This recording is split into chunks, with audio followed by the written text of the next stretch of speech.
Welcome back, guys. So in this presentation, we're just concentrating on stars. We're going to look on how to measure distance to stars, chemical and physical characteristics, spectroscopy, how stars produce energy, and then finally, how the star's mass is related to its brightness.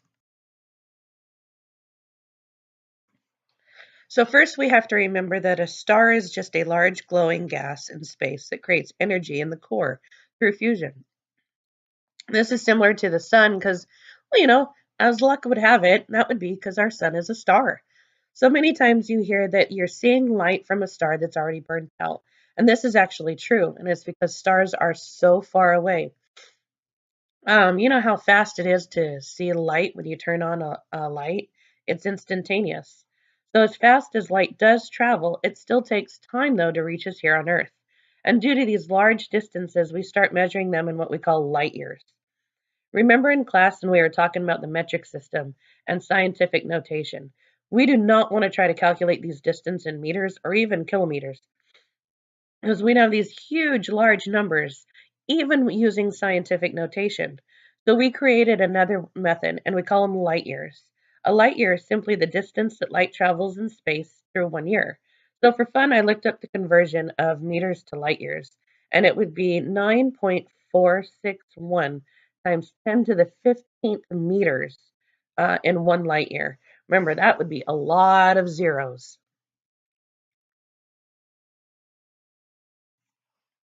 So do me a favor. Stick your thumb near your eye. Open one eye and line your thumb up with something from across the room.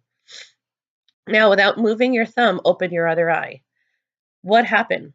Did it appear that the object moved? But it didn't, did it? No, this is a concept called parallax, and scientists would actually take measurements of the stars at different parts of the year and see what apparent shift in motion occurred. This helped them to determine how far away stars were from Earth. Side note, I actually had my students at Mount Si where I had a lab where I had them measure the distance of my room using parallax. It's not as easy as it sounds.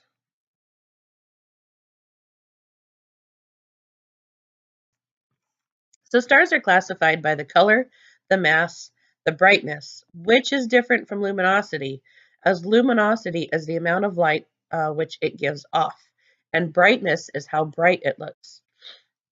Chemical composition, mass, and temperature.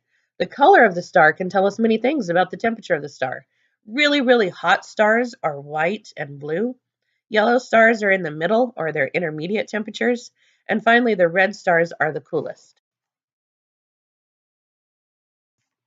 So here are just color ranges and the differences in temperature and some of the example stars for each one of those temperatures.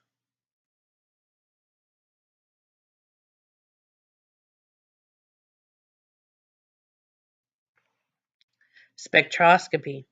Using the spectral lines from electromagnetic radiation, we can indicate certain elements. Every element gives off a specific spectra. It's kind of like a fingerprint. It's unique to just that element alone. The absorption lines, or the dark lines, show us the areas where the element has its fingerprint. The scientists can get a more precise information about the star by using its spectra and the atomic absorption to indicate the presence of certain elements.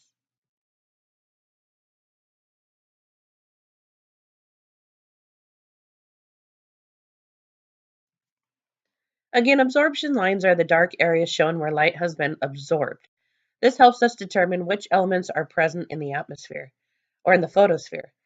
We can tell what elements go through the process of fusion in the core, and we can help determine the age. And when we compare it with mass, we can also determine what type of star you're looking at. So again, definition of absorption lines are the set of dark lines that show where the light has been absorbed in the atomic absorption spectra. Each star has its own atomic absorption spectrum, which indicates which elements are present in the photosphere. Most stars have a chemical makeup that is similar to our sun. It's most likely that hydrogen and helium are making up nearly 99% of the star's mass. Here we're talking about apparent brightness, which is basically just how bright something appears to be. If you were to take two friends out into the wood with the exact same flashlight and place one of them really far away, it would appear that the one closest to you would be brighter. However, they're giving off the same amount of light.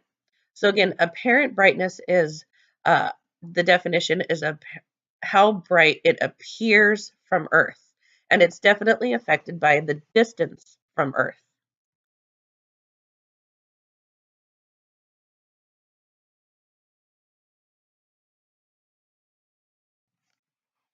So apparent brightness is much different than absolute brightness or luminosity. Absolute brightness is luminosity, and it's how much the star is actually producing. This does not depend on distance.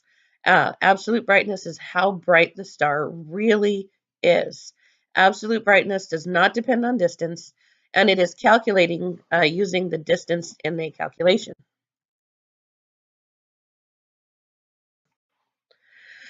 So the sun produces energy in the core, as we talked about in a previous lecture. And the core is where nuclear fusion takes place. The elements are fused together and a result energy is produced. Average stars, before they die, begin to start fusing hydrogen into helium. This takes place at really high temperatures, and these temperatures do not exist here on Earth. It wasn't until the 1960s that scientists discovered that the sun produced its energy in the central core region. The process is called nuclear fusion, and recall that nuclear fusion has not happened here on Earth yet because the high temperatures required. The temperature required for nuclear fusion exists only on the sun and within stars.